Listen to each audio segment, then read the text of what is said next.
Okay, yeah, I got it. All right, is everyone here ready? Is everyone here, basically? Yep, Kate can't make it. Ido is in the clouds somewhere.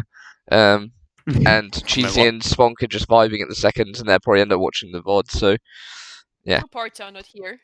Basically, that's like it. Supports are not here again. Yeah, that's normal at this rate. Okay, everyone can see? Mm-hmm. Yes, sir. Okay, so first of all, what's the difference between ruins? What's the difference between ruins and like well and the lighthouse? Good sniper map. Yeah.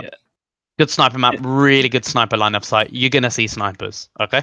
What's the counter to snipers though? Better sniper. Yep, that's one counter, and that's fine.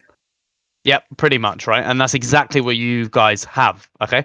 So, as I've said before, your snipers, right, it's going to be Ed and, well, I guess you only run Widow, right? You don't run like Hanzo Widow. Especially in dive, it's kind of hard. We do play Hanzo sometimes, but when we're playing dive, I think Tracer is better. Yeah, Tracer is better because Tracer actually assists with the dive, and just having a Widow is good enough. So for you, Ed, obviously, as I kind of said on that Temple of Anubis map, right? Your first job is what? What's your first job? What's your first actual job here? Well, put out a mine and scouting. Yeah, but like, what's your primary job like once you're out there and you've set up a good position, like good sniping line of sight? To try to counter the other sniper. Yeah, basically to figure out where she is and counter her.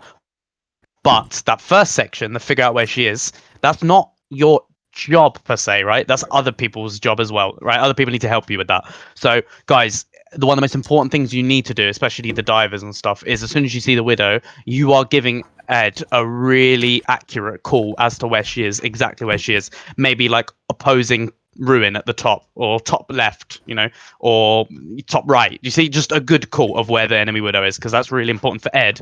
Once Ed gets a kill or the enemy sniper dies, right, he has like free roam to just destroy the supports basically, and that's his job. Okay, so Ed, your job is kill the sniper first, figure out where the other sniper is, kill them, and then you kill the enemy supports. Okay, and for our supports, I know they're not here, but they have to be. This is another thing as well. If the enemy sniper is alive, our supports have to play really careful, literally like hugging walls, can't really peek a lot, blah, blah, blah, because they might get sniped. As soon as the enemy sniper is dead, the whole map like opens up. Do you see what I mean? So you have like way more confidence and everyone can just like go. Do you see what I mean? So that's why it's important to kill the enemy sniper, and that's like one of the main targets for everyone. Widow's just a hell of a hero to play against. Like, everyone hates playing against Widow. It's just horrendous. You have to change your whole play style. You have to play super passive, and you don't want to play super passive if you're playing like dive. It's just a pain. So that's why she's like an absolute pain to play against. And having her in dive, even though she gets countered, she can just win the fight before the fight's even started. That's kind of the benefit of Widow. Okay. Now the rest of you, so Chemist and Even, what do you think your job is then? You know this. I mean, I've said it before. What's your job in this comp? Let's say with the enemy Widow. That's one thing I might not have gone through. Like, scout and then pressure the Widow so that Ed can have an easier time dealing with that, and so that Ed supports have like can be a little bit more free. Right, so that's two separate things. Well, okay, it's not two separate things. So scouting, I agree, should always do that. But pressuring the Widow is one way of taking this, right? If you want to dive the Widow, you want to put pressure on her, that is absolutely fine. That's one way of doing this kind of like comp, right? And actually making it work. But sometimes that's not possible. And sometimes you don't need to do that, or you don't want to do it. Let's say Ed's doing really, really well, like that day, right? Or Ed's popping off, or Ed's like destroying the enemy sniper, right? Why do you even need to pressure the Widow? Like, that's just kind of wasting your guys' time. What you need to do is scout, then you kind of branch off into another kind of playstyle. Do you see what I mean? So you don't have to always pressure the enemy Widow. You can let Ed deal with her if Ed kind of is confident or is like warmed up or is popping off that day. If he's struggling a bit, then obviously that's something that you can definitely, that's one of the paths you can go down, right? Pressure the enemy Widow, get her looking away. Ed can play a bit more aggressive if Widow's not looking at him, and then the aggressive kind of play allows him to get like a body shot kill or something like that. Okay. Do you know what I mean? So that's one way. What's the other kind of way that you could play this? Just think of a normal dive comp. I mean, we would dive the supports normally. Yep. Yeah, just Exactly. systematically dive the easiest people to kill. Yep. But look at the enemy team. What's different? They're playing They got Hog Hog. Sigma. Yeah. Yeah. So is that even dive? No. No. No, exactly. So they have the tracer there as dive, and that's not a problem. It's not your job to deal with the tracer. As you guys know, right, when you're playing like ball and tracer, when you're against ball and tracer, it's not your main job to deal with the enemy ball and tracer. You have to just force them out, right? I guess, you know, you're not there to kill them, you're just forcing them out. But in this comp, right, you don't want to just tunnel vision and run off and try and like take down the tracer because she's alone or anything like that. You're just going to waste your time. Let the brig deal with the protection of the tracer, right? And if the tracer gets low or runs out of blink and you see an opportunity to kill her, you know, you can kill her, whatever. Right. So looking at their comp, what order of dive targets are there? And is their comp like good to dive in general? It's pretty easy to dive. Right. So it's easy But to dive, but it's what's the harder problem? with the stuns from the Hog and the Sig. Yeah. So it's easy to dive, but what's the counter they have to dive? Hog. And Yeah, Hooks so and stuns. yeah, pretty much hooks, CCs from like the Anna Hog, blah blah blah. So this is what you need to realize, okay? What stage of the game would the enemy split off from each other as a group? Obviously, you want the enemy team to split up because that's how dive wins, right? Dive wins by diving people that are alone. So, Right. what stage of the game are they going to be splitting up, or at what point are they going to start like splitting up alone and going off, blah blah blah? like, When the maybe point 3 opens? touch point? Yeah, Yep, maybe 3 the touch point, the point. That's the thing, right? So basically, what's going to happen is they're either all going to go on the point together, like the big group of them, okay, which is very, very, very unlikely, right? Or they're gonna send like the Sigma on the point with maybe like the Zen or something, or even more likely, which is probably let's actually just go forward 20 seconds and see what they actually do. It'll probably make it easier. Okay, I went too far. Okay. I mean, they're not even doing anything with the point because the point's not unlocked, and that's absolutely fine, right? Do you need to dive them while the point's unlocked, Chemist? No. While the point's locked? No. What do you do when the point's locked, guys? What are your jobs? Scouting a bit. Like, Scout and set up. where they- Scout and set up. yeah. That's it. Yeah. So you have Ed. Oh no, wait. You have Sponkin here. Sorry, setting up. That's good, right? He's setting up to go and kill the widow. He doesn't need to do this, remember, because of what I said about Ed, right? If Ed has like line of sight, he doesn't need to do that. But this can really help if Ed wants that help, and that's absolutely fine for Ed to ask for, and it's something that your tracer might be used to. Okay. Now, so setting up and scouting, those are the main things. So you guys, you know, chemists, you should be going into their backline here, scouting where the widow is, and just like scouting them and making the enemies basically turn around and worry that you're behind them. Do you see what I mean? Yeah. Right? That's what's going to happen. And before the points unlocks, you don't need to do anything, right? You don't need to dive in before the points unlocks. It's just a waste of time, right? You want to get the best position, the best scouting possible. When the point unlocks, then you start doing stuff. Don't start rolling in like this and getting low before the points even unlocked. You're just wasting time. Do you see what I mean? Yeah. You might win the fight, right? But you get less actual point time if you win the fight while the point's still locked. Do you see what I mean? Right? Mhm. So don't kind of waste your time doing this. Just take time to set up. And if the enemies dive you first, because they're like, right, we're just going to go in, let's go, then you can just counter dive. Do you see what I mean? If the Yeah. enemies are diving you before the points unlocked, you just counter dive. But how are they going to dive you? Look at their comp. Do you see what I mean? Mhm. So what you do is you scout and you wait for perfect timing. So what you do is, as I said, scout, set up, and then wait for the perfect timing when the enemies start to split up or like go into bad positions. So chemist, you might be like back here, third personing, right?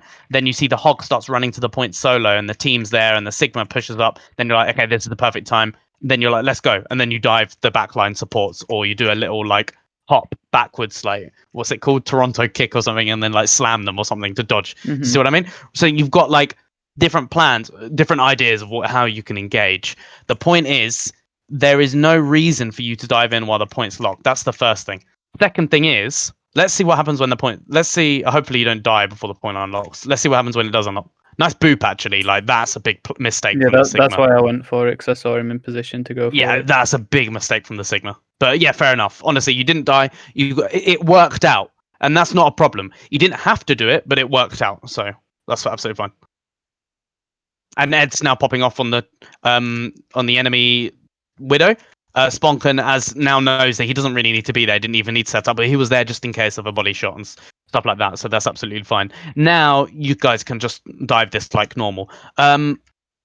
So the tracer's in the back line here. Whose job is it to deal with this? Brig. Yeah, Brig really. So what I would say, Ains, that's not you, is it even? No, that's the other tank Okay. we have. You don't need to counter dive to begin with, right? I wouldn't do this to begin with. I would start with a dive on the enemy to begin, and So if the tracer starts, I should not go back to the tracer. right? So it's dependent. All this stuff, right, depends on the enemy team and depends on the game you're on, right? And it changes from game to game. Okay, so this is how I'd view it. I would start with a normal full dive. Let the tracer just go after your backline, right? If it's just her, remember it's just her. Okay, who else is diving on their team? No one. So it's not really scary at all. Do you see what I mean? If the tracer is somehow 2v1ing your Zen and Brig, or your Zen, Brig, and Widow, and she's winning, right? First of all, that's a problem with your backline because the enemy tracer might just be that good. But secondly, then you can go back and help them a bit. Do you see what I mean? To kill her. Okay? But yeah, you don't need to go back and counter dive by default if it's just an enemy tracer. It's just one enemy tracer diving. Who else is diving on their team? No one. Do you see what I mean? Even if it was like Tracer and Genji or like Tracer and Bull, you still don't really have to do it at the start. What I like to do on the first fight is actually send all our team in and let the enemy team dive us and see what team gets the advantage. So was their dive successful and your dive failed? Right, at that point, I would then next fight counter dive more. Do you see what I mean? Right? Was your dive fine and the enemy dive was fine, like both teams got kills? Just continue doing the normal dive if you win the fight overall. Okay. If both dives work, but then you guys lose the fight, then maybe you need to be diving in and then immediately coming back to your team or doing half and half. Do you see what I mean? Okay, so basically I wait out the first Or fight. the other way around. and, Sorry. Like I wait out the first fight and see how it turns out, like if their dive is stronger or Don't- not, or if our dive is Yep. stronger. Don't Then wait out the fight. I don't mean by that. I mean go in. Yeah, yeah. Just go in, dive. but, Just like, do the original plan, which is just dive in with your ball. Okay. Right? Do you see what I mean? Okay. Yeah. And by the way, diving in doesn't literally mean right. I'm going to boost into this Anna's face and just like stand in front of her face and shoot her. You can do that. That's not bad, right? Because it protects the sleep from like your ball, and I do like that. But it also can mean just boosting onto high ground here and shooting her from up high, Yeah. right? And if she looks up at you, expect to sleep and get ready to just right click when you hear the sound. See what I mean? Right? It just means shooting and dealing some extra damage. That damage can be enough to get kills. Okay?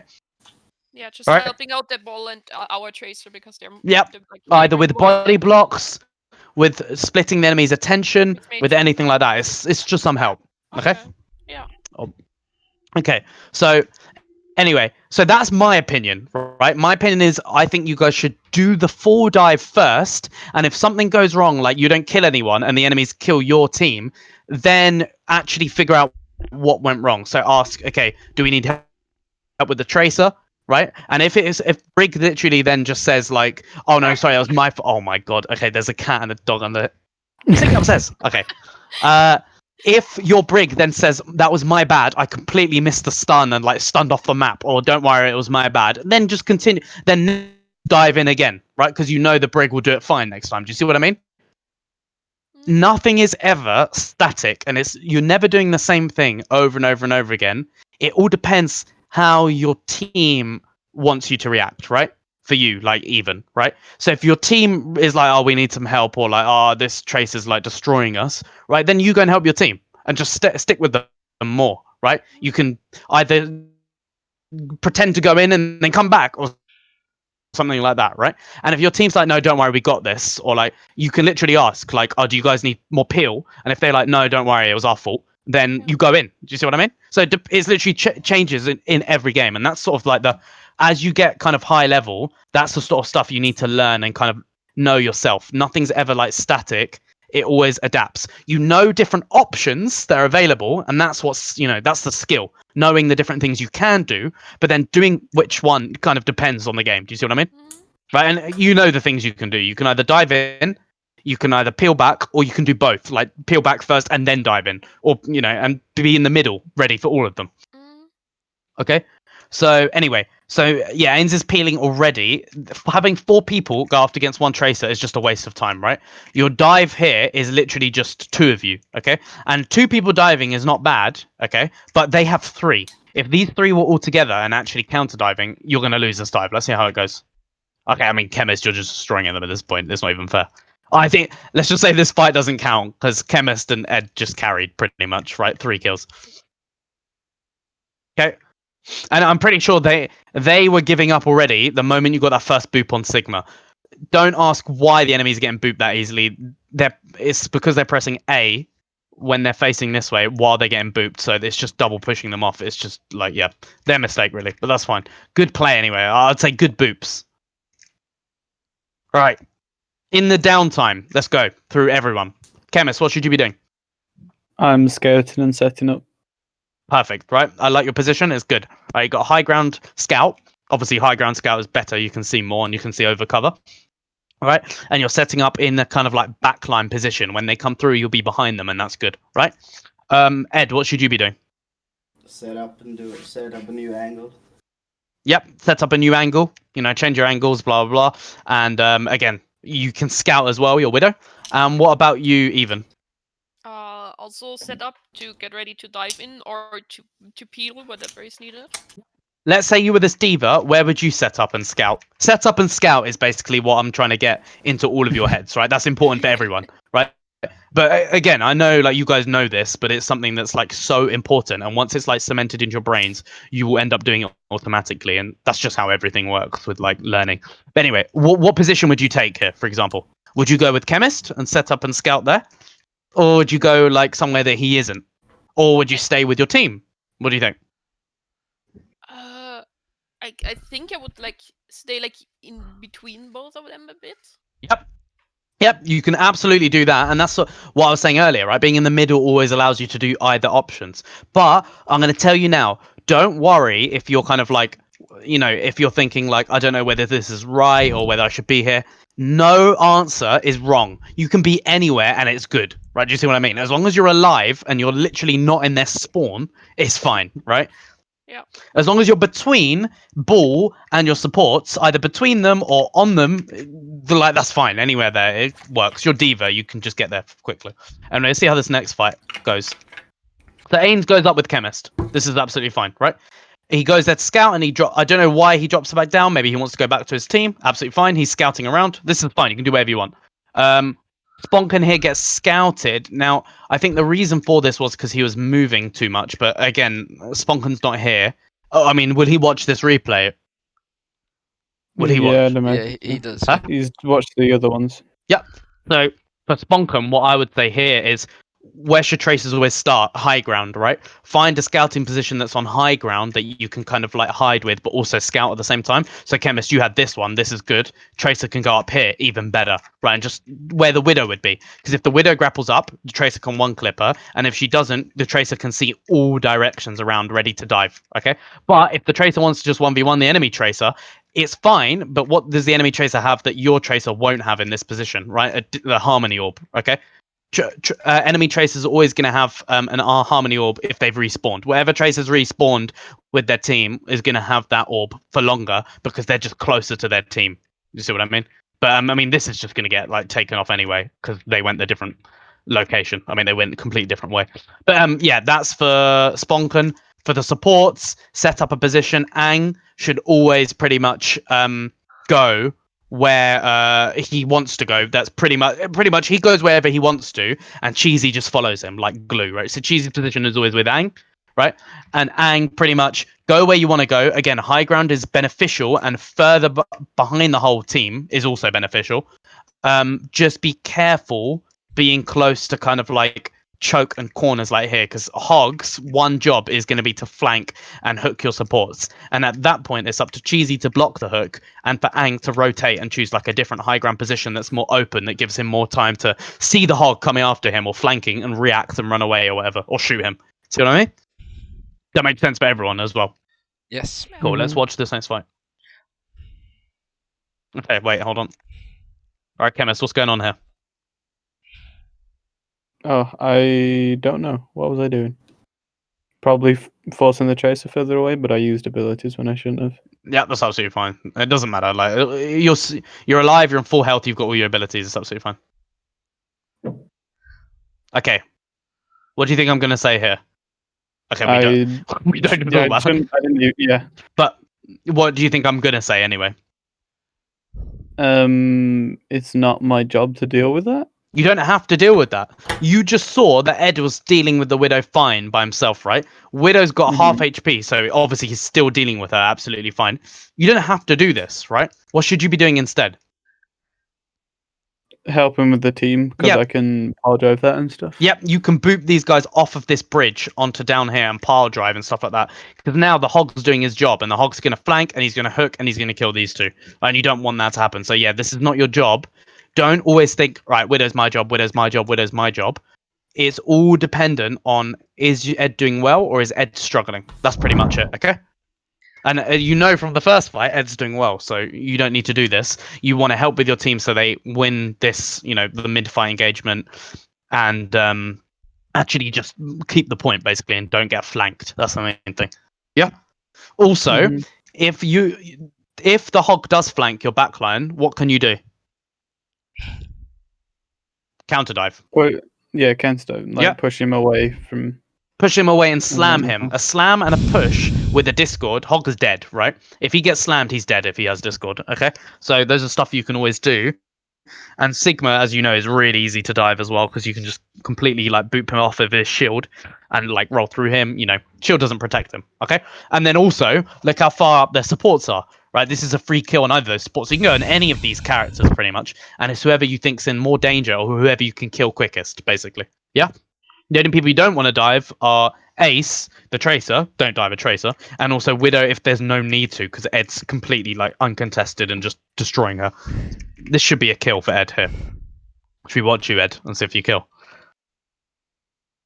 Boom. I mean, the slam really helped. It was a good slam as well. And I mean, at this point, your team's popping off if you haven't noticed, right?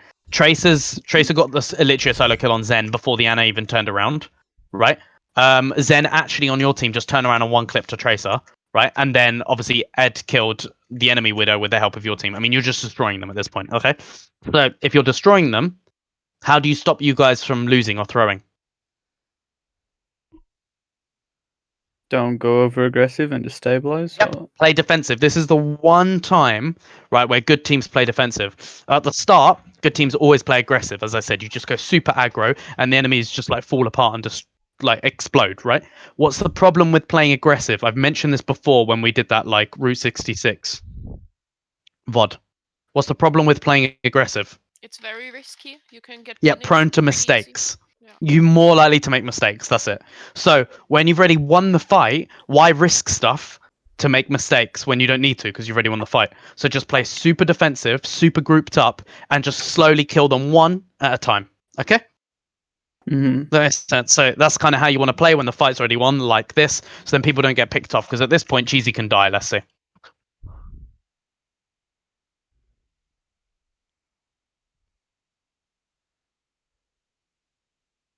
On the Hog. See, you're all playing together. This is good.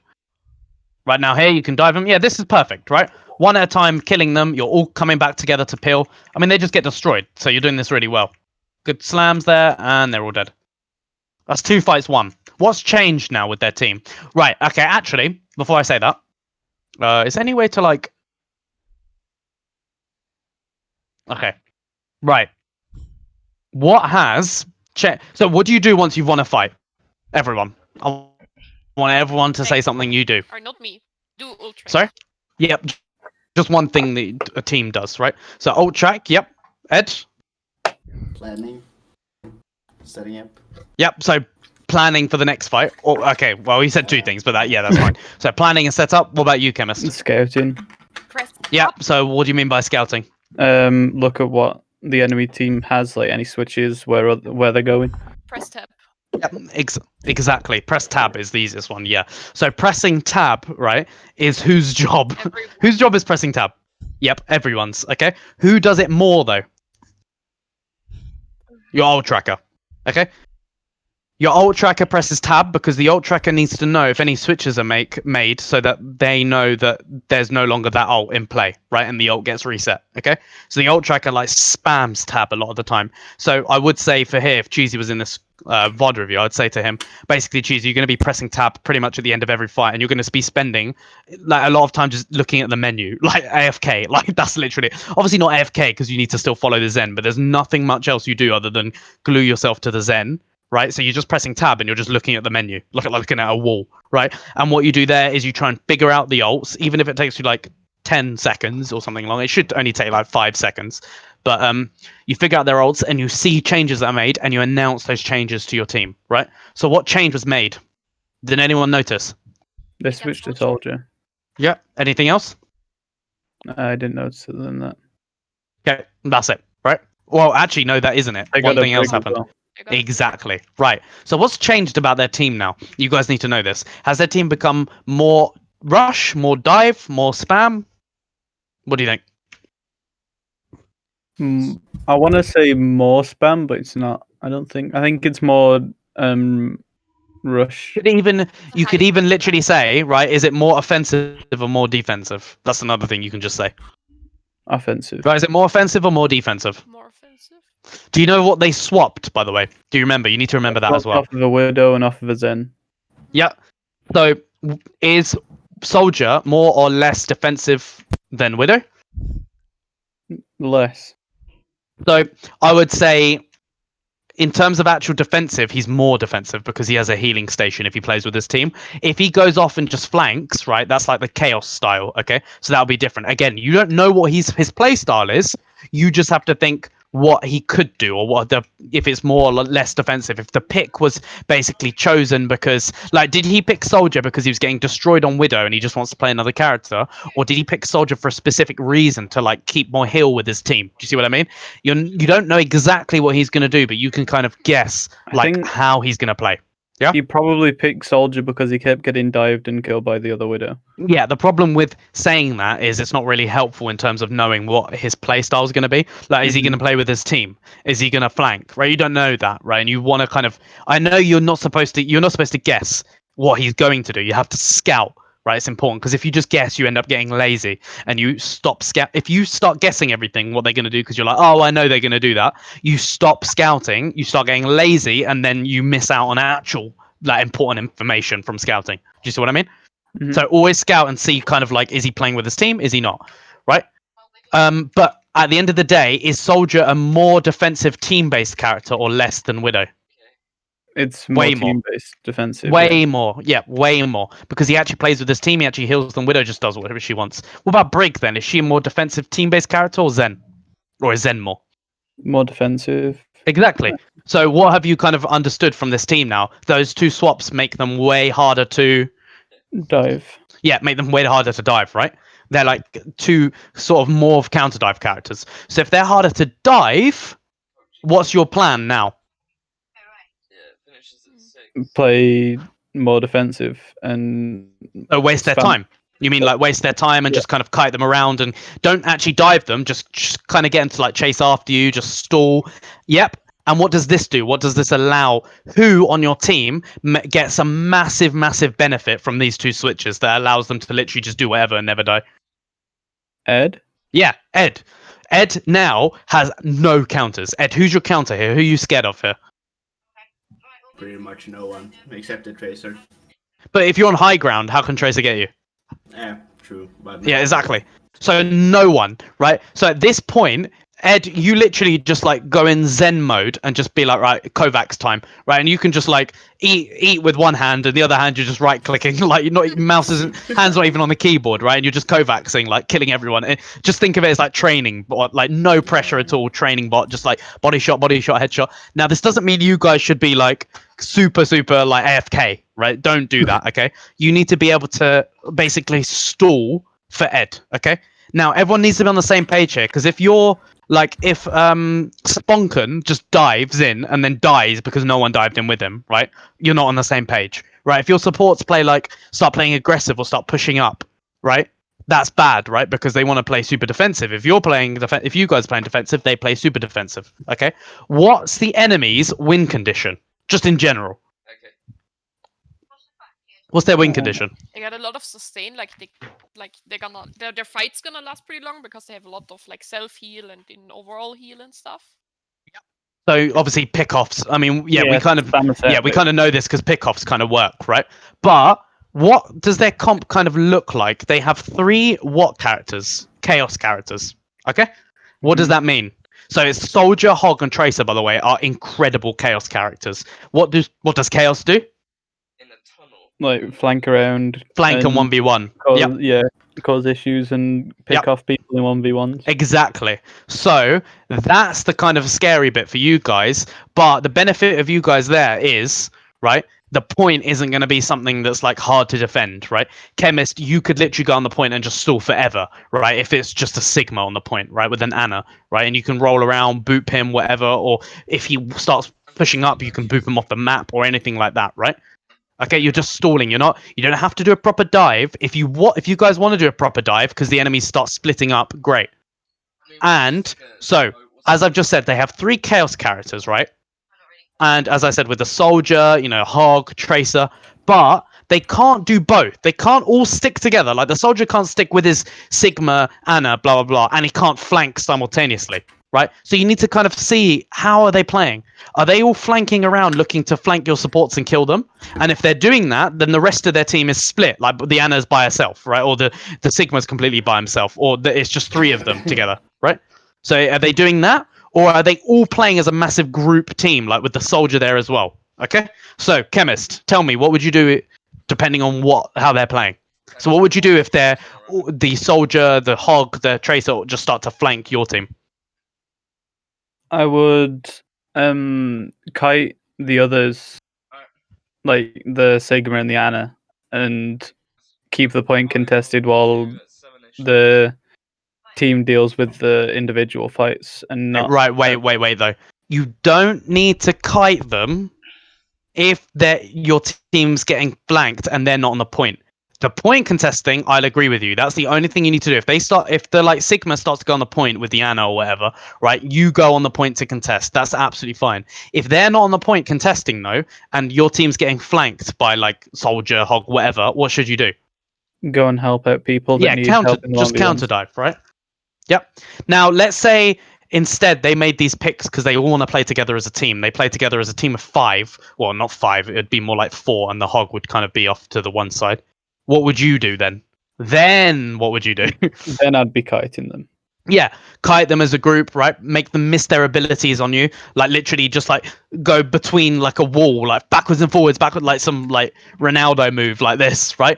Like you stand here, bait out a hook, like Ronaldo move them, like roll around in a circle, like anything like that, right? You're just wasting their time while like Ed is just bang, bang, bang, bang, like picking off and stuff like that. Okay, so that's you, Chemist, and the reason you do that is because you're insanely hard to dive, you're insanely hard to kill, you've got shields, you've got grapple, you've got fast movement, blah blah blah. Now, what about you, even?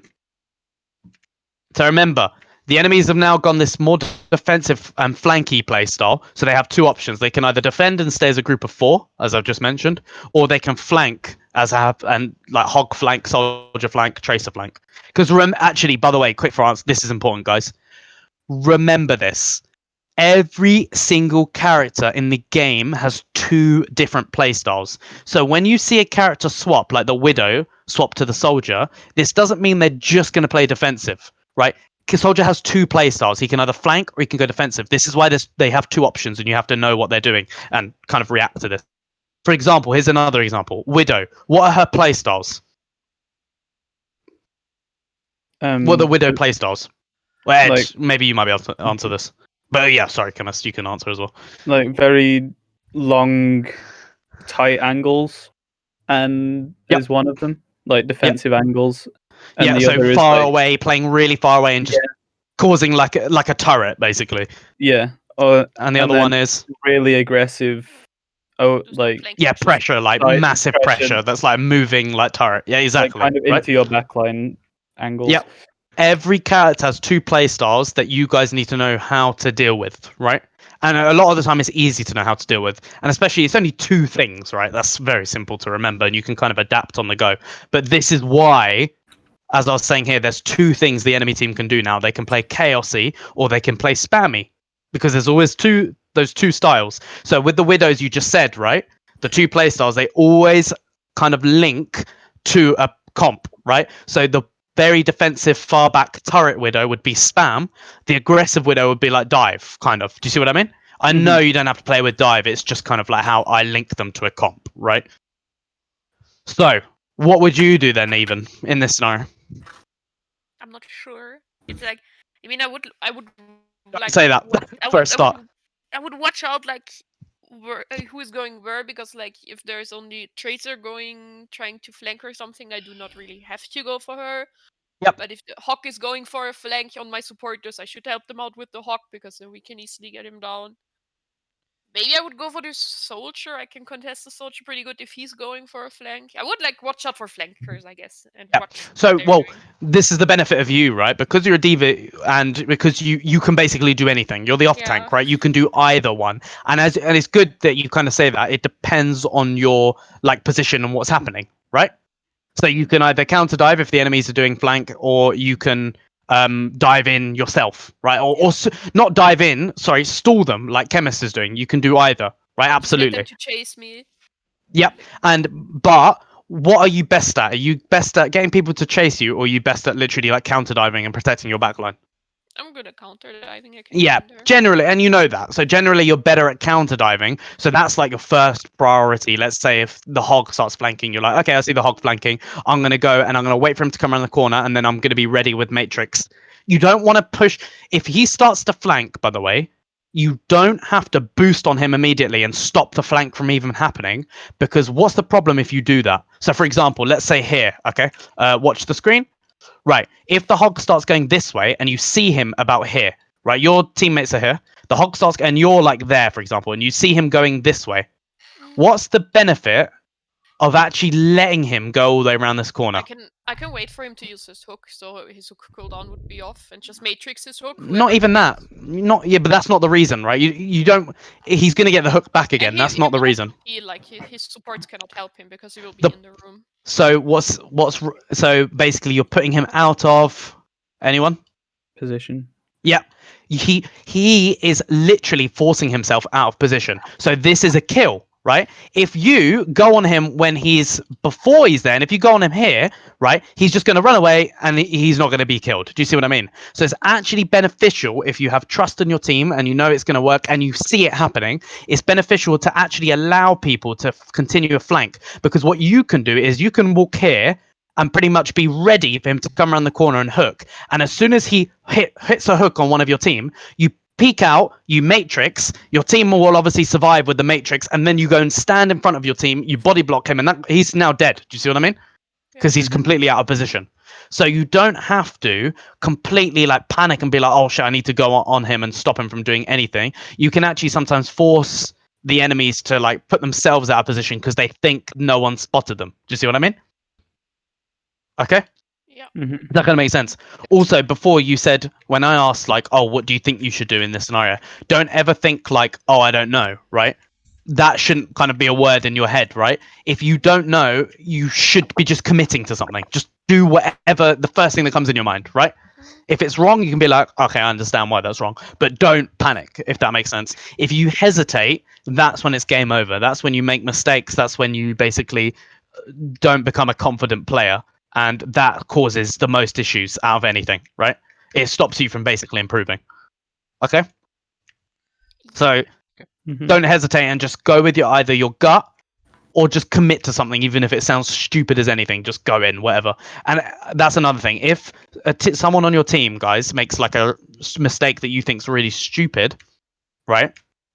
Do not say anything or like blame them or anything like that, because it might just be like their gut instinct that they just went with, and it might have just been wrong, right? If it goes right, great, and that's like amazing, right? But if it goes wrong, it doesn't matter. This is how people learn or, you know, make mistakes.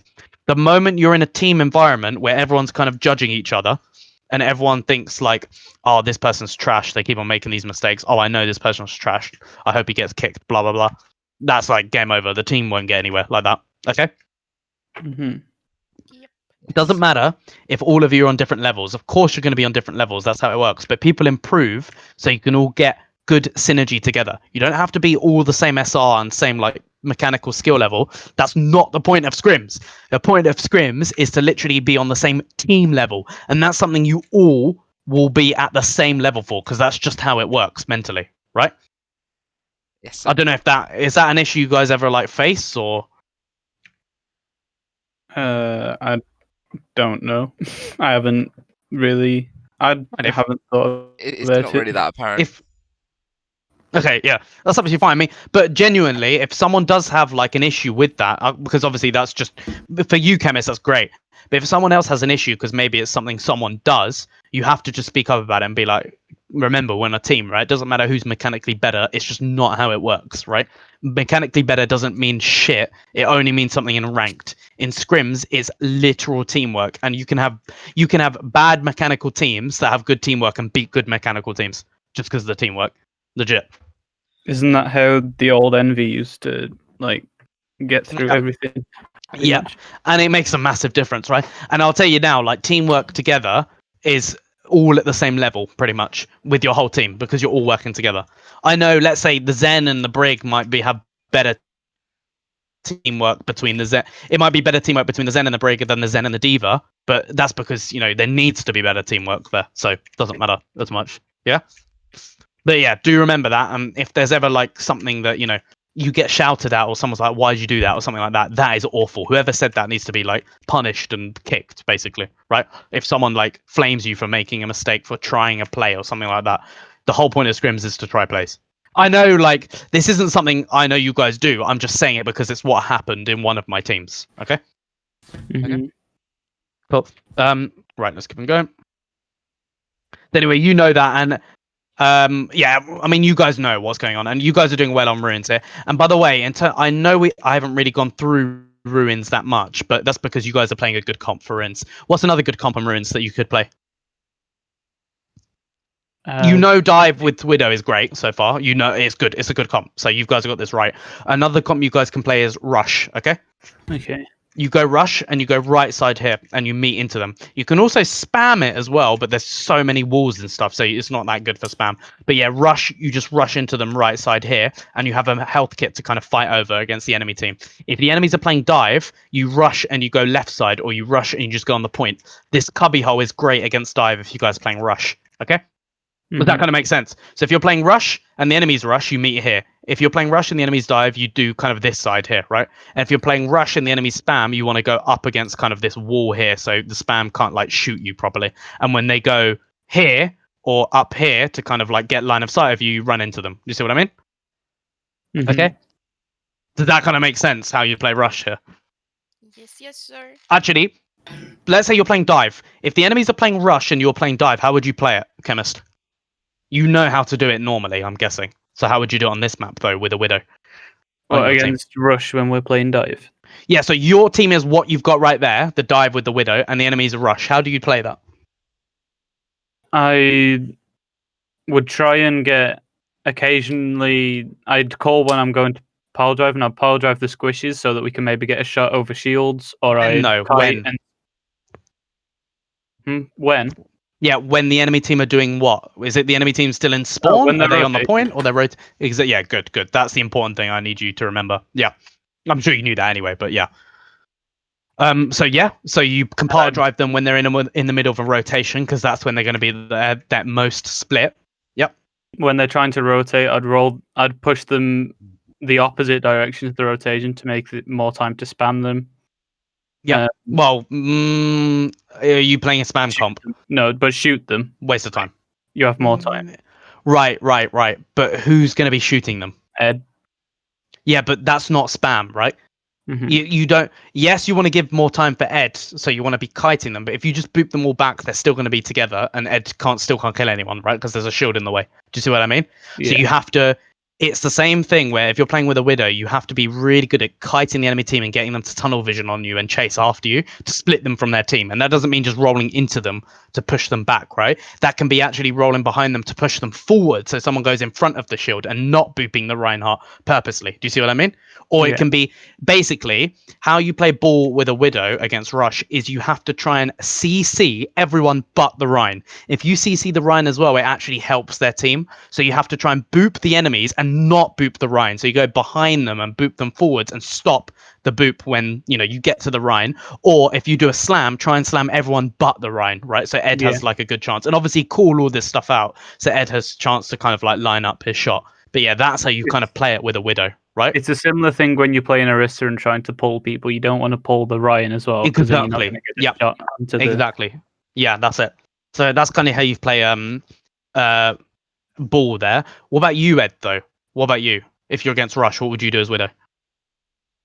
Try to like set up for like the pile and everything. Like Yep. So be in a good position and kind of realize when Chemist is gonna slam power drive, right? At what point, right?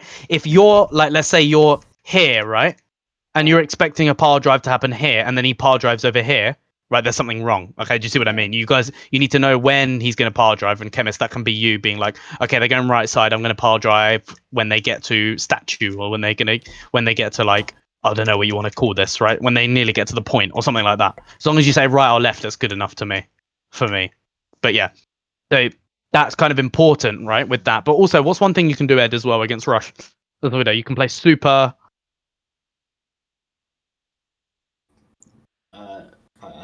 aggressive. No. Yeah, so play like a real like off angle thing, right? A super like weird position, right? As long as they don't have a diva, you're fine, right? You can literally be like up here or something while they're rushing in like that, right? Because you want to be able to shoot them from the side and the back. Okay, the problem comes when they have like that diva or a Lucia that goes on you. If they have either of those two characters, you need to just play in your normal position and wait for the dive setup. You see what I mean? Yeah. Let's say you do go here and they have a diva or a Lucia comes onto you. Who should be boosting over to help you deal with like a Lucio? The diva. Yep, even. Yeah. That's your job there, right? So if Ed says, right, I'm going to push up and play super aggressive because they're playing. This is when they're playing Rush, remember? And the Lucio like wall rides and starts trying to 1v1 him. You boost in and you just kill the Lucio together with machine guns. That's it, right? That's so if anyone. So that's kind of your job as Diva in that comp. You can also help Chemist as well and help with the boops and stuff like that, and just help be like a distraction. That's a good thing to do. But you're being a distraction by default, so stand up here, just shoot them, be a distraction, or up here. But then when someone goes on your Widow, it's your job to kind of protect them. That's if the enemy team are Rush. Now, what if the enemy team's a spam? Team is spam. Spam. If they're spam, what would they do? They would just go main, probably. Yep. When are spam weakest? When they're closer, right? Mm-hmm. What's the enemy team's objective in the whole game, in the game in general? To cap the point and get it to 100. Right? So all you do if you're against spam is you just hide until they go onto the point. Don't hide literally until you can't see anything. Just literally don't do anything until they all run onto the point themselves. And when they're that close, that's when you all just come out at once and all dive them at once. Do you see what I mean? You just all just literally jump on them, and you can go on whoever, like Orisa, supports, whoever's like there. Do you see what I mean? The problem comes in when they only send one person onto the point and the rest of their team is like far back, right? Well, who do you dive then? The one person. Yeah, exactly. Right. So that's it. So against spam, you just literally hide, don't do anything until they're like walking around and you either see someone that's super split or they literally walk onto the point and then you all just come out at once. Well, I mean, Chemist, at that point, you'd be third personing around a corner and you'd be like, okay, guys, they're going to the point now. I want to dive the whoever's on the point, right? And you say Anna or Arista. Ready? 3, 2, 1. And then everyone just comes out at once and just uses everything on the Arista to just insta-killer. Yeah? That's how you play against spam. Does that make sense? But again, the important thing is against spam is you wait for them to come to you, right? On King of the Hill. So this is all Illios ruins, remember? Because you can do that. You can wait for them to come to you because, King of the Hill is attack for both sides. There's no defense, right? Does that make sense? Because both sides are attacking, spam has to attack. Spam has to push forward. Right? Yeah. If this was like a Volskaya with a defense part, you can't just wait forever if the enemy's on defense because then they're winning. Do you see what I mean? You have to actually set up a good dive and split them up.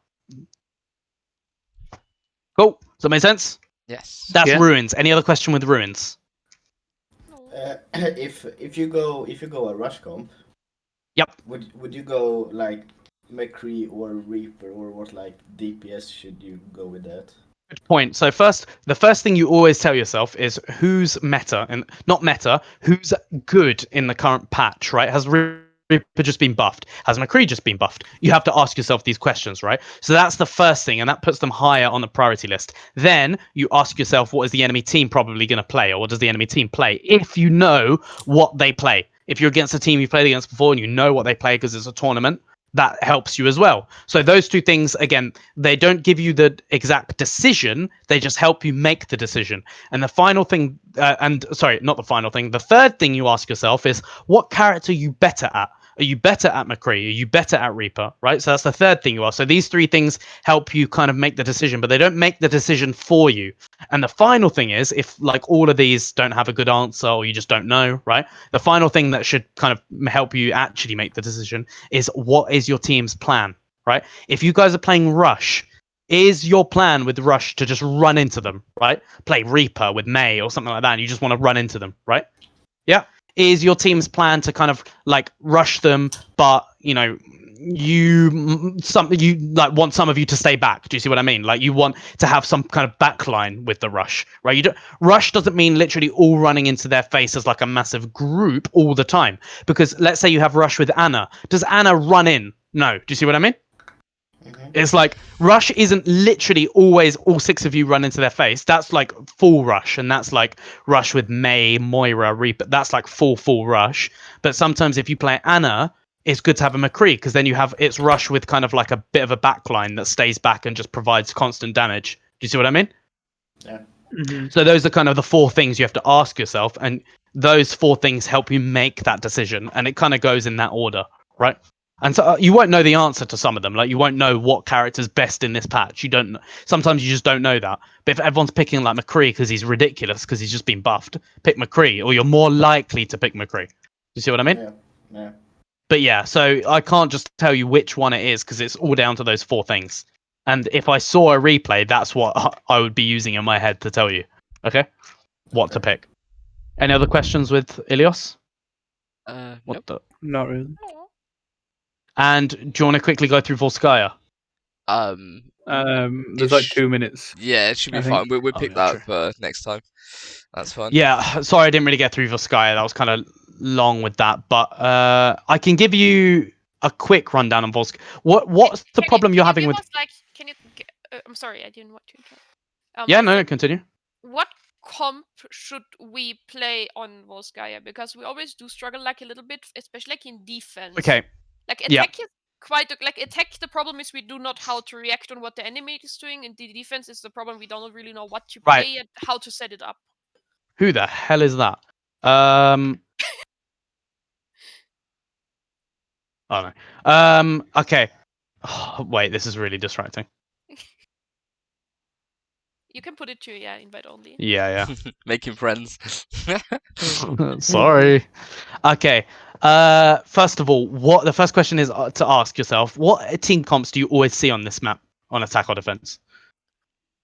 They play a lot It of seems to spam. be like a lot of spam on defense. Yep. What we've Yep. seen. And what? Sorry. We've seen Widow quite often. Yeah. Okay. Yeah, that's off common. Widow, the Ash with the Mercy. We've seen defense. Pharah a few times, I think. What about On attack?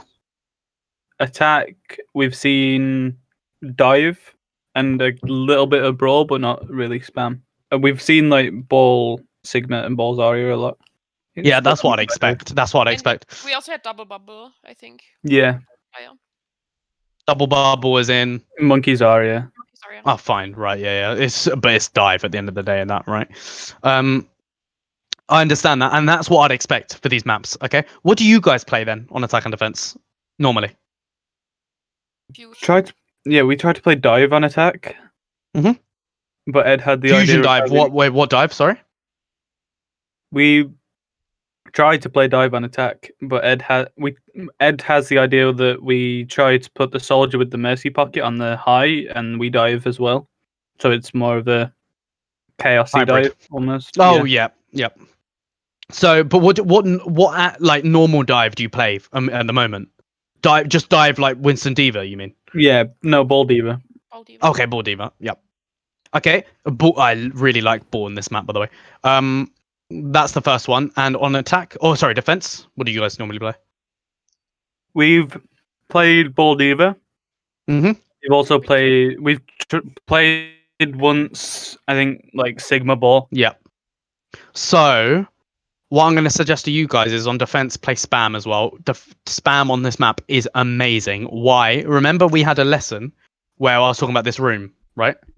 Mm-hmm. It just becomes amazing with spam. If you have people, this is your like backup zone. At first, you're going to start like here and here, right? Or someone up here, right?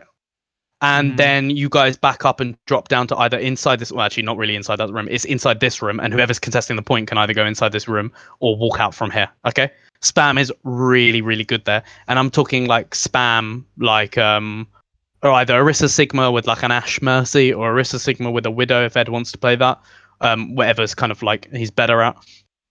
And throwing a Bap there, throwing a Zen there, well, Mercy if you have an Ash, and who's the other character I'm missing? Oh, the other DPS, right? Just any spam DPS, pretty much. Okay. Okay.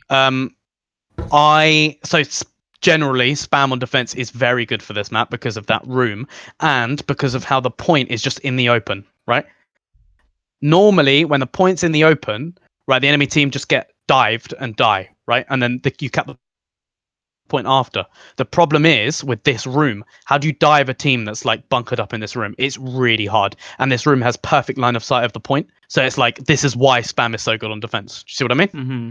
Yeah, this room is amazing, and you can just stay here as a 6, literally. I mean, again, start other places so you can scout a bit, but as soon as you scouted, you're like, oh, they have that, then you can just start to rotate, and this room is like the place you all meet up and just you destroy the enemy team. Just shoot them on the point pretty much and kill whoever's on the point. Okay? Yeah. That's if the enemy team are playing dive. So if the enemy team are playing dive, you all go in this room. Why doesn't this work as much if the enemy team are playing like rush? Because they'll just rush into the room. Yeah. So they'll come this way and they'll just rush into the room before you have time to spam them. You're dead, right? If they're playing spam, it's just a spam 1v1. Both teams are going to be holding, they'll hold this corner and your team will be holding in here and you'll just spam each other. And at that point, whichever team is better and does quicker damage, like whoever, you just shoot the shields as fast as you can, all of you, right? If they rush us, they can't really come to high ground too, so we can keep the high ground and we can just rotate while they try to push us up to high ground. So this is what I'm talking about, this room. And I said, if they're rushing you in that room, they'll come this way. But that's why you guys start on high ground. This is the point, right? Every single comp ever starts on high ground because you can see what the enemy has and then you can basically change your playstyle according to that. So if you both got, if half of you start here and half of you start there, you look at the enemy team, they have dive. Where do you all go? Remember, you're playing spam. They have dive. They have dive. We just go into the room. You're on defense playing spam now because I want you guys to try that, right? If you see them come here and they have like ball or dive, right? You just all run into that room immediately. Yeah. If you're up here and you see they have rush, what do you do? Wait for them Stay. to push us and rotate accordingly. Okay, you both said different things. I said stay, and then like if they start to push us, we like rotate to a further Better. away and spam them as they rotate. Better. Yep. That's a better thing. But yeah, stay. No. The thing is, you can just stay and kill them, right? If you start to rotate immediately, you lose your opportunity to shoot because a lot of the rotations on this map, you can't shoot and rotate simultaneously because there's a wall here, and that's why they put that wall there because it'd just be too good if you couldn't, right? If this wall was on the back here, my god, this map would be completely broken. Like, defense would never lose. Like, literally, that's how much difference one wall makes. It's insane. But yeah, so that's what you do against rush. What about spam then? We just spam each other. Right? Yes. Do you stay? You drop Or do you into go in the the room? and then spam. Or can you do both? You could do both. Yeah, but, you could do I both. think the Mega It depends how you. It Well, it depends. where depends they how you go, want to spam. Are you going to do a 3-3 split with spam with Sigma, or are you going to have like spam with like Hog or something? Right? Depends how you guys are spamming. Do you see what I mean? So staying up on the high grounds, that's a 3-3 split, and that's okay against spam. That's pretty good. But also, all going in the room is a 6-0 split, which again is okay, right? Depends how you want to play the spam there. You can do either against spam, right? But play spam or defense, okay? And for attack, dive. Right, quickly before we go, I want you to tell me one scenario, both of you, tell me one scenario that you see and you're like, oh god, we just don't know what to do here with our dive on attack. If they're doing a What are 3, the enemies doing? if they're spamming like from the room, do we switch to rush there at that point, or? So if they're all in that room playing spam and you guys are dive. Mm-hmm. So again, remember, anything can win, and there is a way as dive to beat this when they're all spamming in the room. How do you think that is? You can do this, chemist, and if you do this, you're insane. By the way, but not insane, like insanely good. What do you think it is? I've done this before as Brig, by the way, but as Bull, it's so much easier. What do you think it is? Make them spam you, if that makes sense. Like get their attention and keep their attention Not on you even. while your team's Not focused. even. Can you What's push the them out? objective of this map? Nope, you don't even have to push them Point. out. If you try and push them out, you die. Trap it. Right? Do this, right? I've done this as Brig, by the way, and literally got a tick. I stood here and I just went out. I start getting spam, I go back in. Before the point tick starts ticking back down, I go back out with a stun, I go back in. I stun either way, right? Just give myself quicker speed. For you, you're just rolling out, touch the corner, go back in. Out, go back in. And if you do it quick enough, the point will never tick back down because of how the point tick, you know, how it doesn't just start ticking back down and like immediately, and it can give you some extra of that time. And you just slowly do that, and eventually the enemy panic and they're like, oh shit, okay, we actually need to like go out. And what they do is they then leave this room to go onto the point, and then you dive them. And then they die. That's it. That's how you do that. Again, I could now tell you, you can now worry about you guys playing spam and a team doing this against you, and then at that point it's like you're worrying about something. So at that point what you do is you bait to pretend to go out and then go back in and kill whoever dives. It's just like it could go on forever, right? It could go on forever. There could be a counter to every single playstyle ever, and it could literally go on forever. And at high level, expect that to happen in contenders games. And this is the reason Overwatch League and contenders matches fights last for so long, because one team does something, the other team counters it, the other team counters that, the other team counters that, and the fight, no one's dying because it's just counter, and there's always like trap card to a trap card to trap, and it just never ends. So no one dies and nothing gets resolved. Do you see what I mean? Mm-hmm. What happens is, though, the moment one person makes a mistake, that's when it gets resolved. That's when the counter stops, because then one person dies, mistake has been made, and then the enemy team, you just fully push in and just win with the man advantage. Okay. Yeah. So yeah, again, Overwatch is just like a tree of like counters to counters to counters to counters. And if you do it all perfectly with no mistakes like that, you could go on forever until like the other team makes a mistake. First team to make a mistake as a team loses, right? Once you get to that level, it gets boring as fuck, by the way, because it's literally just like, I mean, some people like that. Some people like fights to last like 2 minutes long of just constantly something happening and constantly getting outplayed and constantly outplaying them. But it's up to you pretty much what you like. Do you see what I mean with that? Yeah. So does that sound like a good idea if you guys play dive and they do that? Yes, sir. Yeah.